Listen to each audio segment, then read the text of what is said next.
Dito guys, parang napansin kong nagkakainitan si coach tapos yung dayo. Bakit gusto mong kalabanin si Jake? Para mapakita kung gaano ako kalakas. Oh, play safe ka lang. Top Philippines siyang kalaban mo. Huwag ka mag-aasim, kaya ka na nadali eh. Guys, top PH daw siya. Tignan natin kung tatagos yung top PH siya sa Moscow ko. Ano, Jake? Matagal ko nang pinaghintayan to, Jake. Lakas ng loob nitong gumamit ng Mouse Cube. Alam niya namang main hero ko to. Kumbaga para sa akin, hindi niya man lang ako binigyan ng konting respeto. Wala, palo.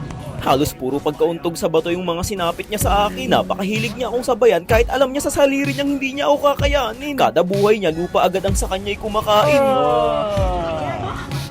Palo. Napansin niyang low HP ako sa puntong ito, pero hindi ko siya inatrasan bagkus hinarap ko ng buong puso. Sino ba namang mag-aakalang gagawin ko lang siyang munggo? Lahat ng binibitawan kong skills hindi nasasayang pagdating sa kanya. Mabibilib nga kayo sa naisip ko ditong ideya.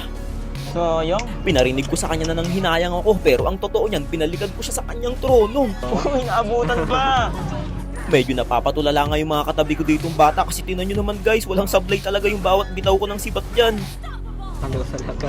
Lalo na nung nag-init yung darili ko, naku, kahit saan siya magtago, natutuntun ko. Palo talaga. Medyo nakampante na ako sa laban namin, kaya kung mapapansin nyo, tumatayo na lang ako sa labas ng base niya. Kasi naman nangingiliti na lang yung damage niya at tila ba'y nagpipigil na lang ako ng tawa. Bali nakalbo ko na nga pala lahat ng tore niya sa midline guys, kaya inisip ko sure win na ba ako dito. Yun naman pala, may malaki pa akong kakaharaping problema at peligro. Di ko kasi in-expect na papasukin niya ako sa part na to. Uy, gagi ka!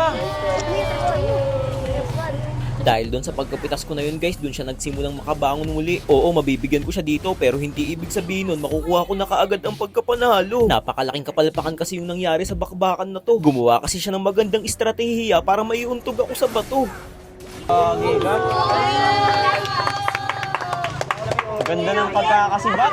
Naramdaman ko ng alanganin ako ng late game, kaya binigyan ko na ng attention at pagkaseryoso. Bakit tayo? Akala ko makukuha ko na ang tagumpay, naka-winchalant na pala to. Ay, gagi ka! Winchant! Pinagbibigyan ka lang pala eh. Nang mabuhay ako guys, malaki ang tiwala ko, natatama tong sibat ko, kaya hinanda ko na agad lahat ng item na makakapag-areglo.